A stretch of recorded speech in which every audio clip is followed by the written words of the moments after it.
Hey, what's up, everybody? It's TP here from TP Check Your Tech, and welcome to my new YouTube channel, TP Check Your Tech.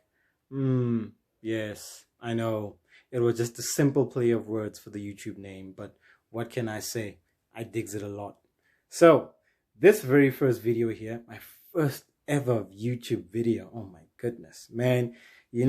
The amount of times that I've tried to get this recording started, the bloopers, the mistakes, hilarious. But anyways, let's get straight to the point. This first video here will be to talk about this little dudette here in the background that you can see. Uh, this was actually a Father's Day gift from my 3-year-old and my wife. So what happened was I had eyes on this piece of equipment for quite a long while, which is something that my wife and my 3-year-old noticed because I just kept watching YouTube reviews on this smart home stuff, Google Home, Amazon, and Apple, and so forth. And it was something that I was really looking into getting into, but I never really put a timeline on it. I was just fascinated by the idea because I like things smart, all things smart tech. That's what I'm about. And that is the whole point of the YouTube channel that I just started. I will be reviewing all things smart and all things tech. And today, the first video that will get us on this very, I hope, fruitful and long journey will be my Amazon Alexa speaker. Now, for the purpose of the video, and so as to not annoy all of my viewers and you guys at home who might have one or two of these in your house, I will make sure to not say the name Alexa after this ever again. I only mentioned it twice. I will make sure that I don't do it again moving forward in the video, because basically how this little piece of equipment works, every single time you say her name, she wakes up and she starts listening to whatever it is that you want to tell her or whatever it is that you want to ask her. But moving forward, like I said, I will make sure as to not say that. I did have a conversation with my wife earlier on in the week about, hey, what do you think which nickname I should use for my smart speaker over here? And my 3-year-old actually struggles to pronounce her name, so she calls her Alexa. Alexa. It's quite hilarious, I tell you.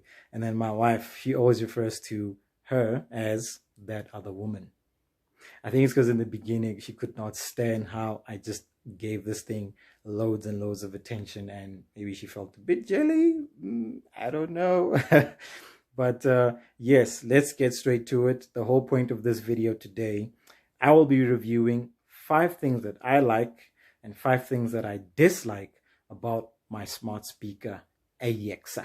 But for today's video, she will go by Echo. And that's what she does every single time. So, number 1, the first thing that I dislike about my smart speaker, man, the app installation. I gotta tell you, it is not so easy to get this dudette over here set up. I mean, Amazon is an American company, so a lot of their products and the stuff that they do is still geared at the US market and some of the other continents.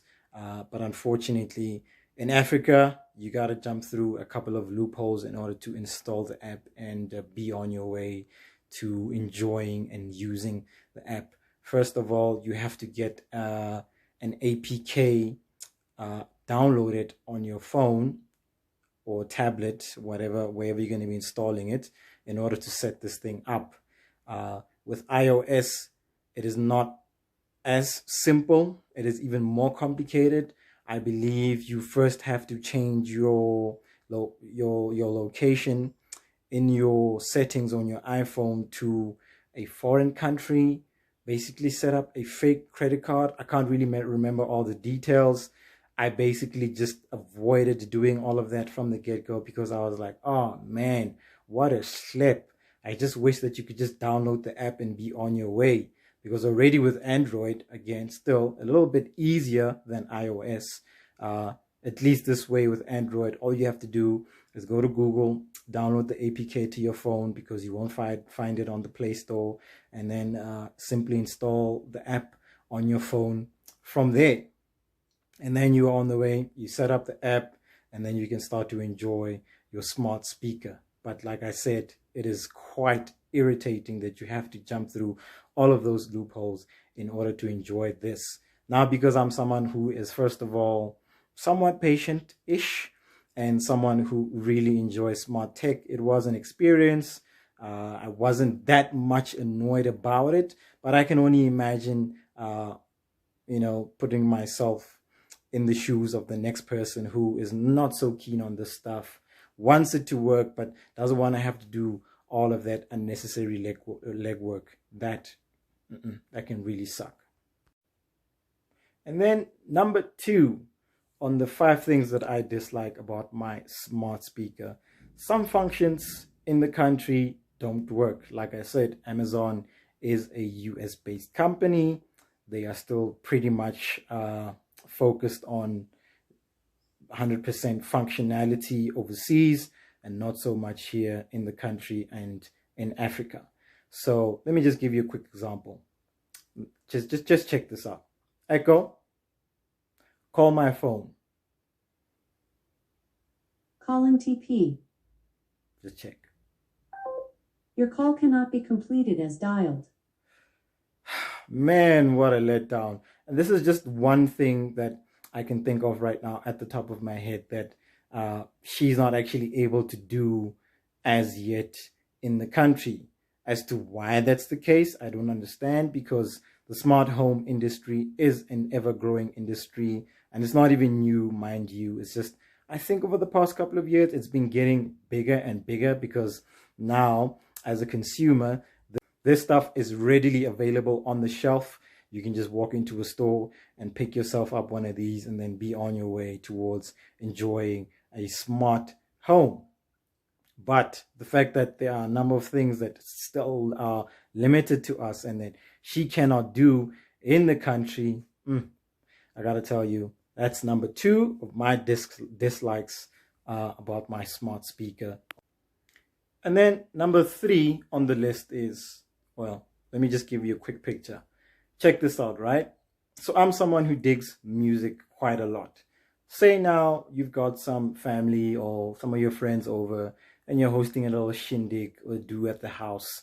And, the music is pumping and everything on your main sound system, whatever you're using, soundbar, hi-fi, whatever it is. In theory, in fact, not in theory, she can actually do this. Alexa is able to play music on multiple speakers, but she's only able to do that with other Alexa speakers, meaning you're not going to be able to plug this in to 3, 4, whatever amount of speakers so that you can have the sound booming all across the house and all across your home, which for me I find quite strange. But hey, then again, it is Amazon. They are a big company. Of course, they're going to be all about the numbers. So they know if you are someone who likes music as much as I do and you want to have that surround sound type of a setup and you want to be able to go to your bedroom and the sound is pumping, and you want to go to the main living area, the sound is pumping. You want to go outside and the sound is pumping. Wherever you go all over your house, the sound is pumping.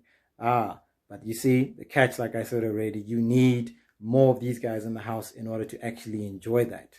Now, she can connect to a Bluetooth speaker, but the minute you do that, the sound is immediately sent to your Bluetooth speaker, and they cannot now play simultaneously at the same time. You are also able to plug in another speaker via auxiliary, but that's it. They will not play at the same time. And that, for me, is a no-no. I quite dislike that a lot. And then number 4 on the list. See that little cord there in the back? Yeah. You see, she has to stay plugged in order to have power all the time, because if you unplug her, then you can't actually do much with her. Then she's just a decoration in the house. I don't understand why Amazon didn't opt for making one of these with a battery that you could charge, and then that way you can just carry it all around the house or wherever you want to take it, and then you can charge it later when you come back, or later when you go back, when you go to bed. So with this one over here, it constantly has to stay plugged in. My goodness, what a schlep. The power goes down, you can't use it. You leave the room, you need to come back and shout at her, hey, what's the time? You know what I'm saying? Unless, of course, you got other speakers all across the house. In my case, this was the first, and she's still the first one that we have in the house. I do plan on adding others in the future, but I mean, for now, like I said, there's a disadvantage right there. Number 5 on the list of the 5 things that I dislike about my smart speaker. This little thing right here tends to lean a lot towards Amazon. Now, they do have a service or a platform, whichever way you want to call it, Amazon, if you want to play some music, or if you want to subscribe to some TV shows and cool movies. Just like Netflix and just like Spotify, Amazon have their own a platform which sort of does both of those things, Spotify and Netflix combined. And as a result of that, because it is an Amazon product, you are able to stream your Apple Music and your Spotify music. But if you were in the middle of a song and then say you now just discovered a new song via your Spotify platform, and you tell her, Alexa, add this song to my playlist, she'll tell you straight up that she can't do that. And I don't get it. She can do it, but only if you are subscribed to the Amazon platform. Using those services will she be able to add new songs to your playlist. And I guess, like I said earlier, Amazon is a US-based product, or rather a US-based company. They have to now think long-term, bottom line, how can they get us to sign on to their platforms and how they can get us to buy into their stuff. Often, every now and again, because I prefer Spotify over Apple, I'm not subscribed to the Amazon platform yet. I am sort of thinking about getting into it, but I'm still kind of fighting it because I'm that guy, quietly on the inside. I'm like, I will not succumb to giving what the man wants. I will find loopholes and ways to make sure that I don't get sucked into this stuff. But there are benefits to making sure that you just give in, I guess. But I really wish it wasn't the case. But yeah, that is number 5 on my 5 things that I dislike about my smart speaker. So that's it for today, guys. Remember the name once again. It's TP from TP Check Your Tech. Like I said already earlier, we're going to be having a lot of these, lots of cool content to come still on the channel. We'll be releasing 1 video a week, every week, and it's going to be exciting. It's going to be cool. So let's make this happen, man. Grow the smart home family. And enjoy your week. Enjoy your life. Don't let the haters get you down. Peace out and God bless. Bye-bye.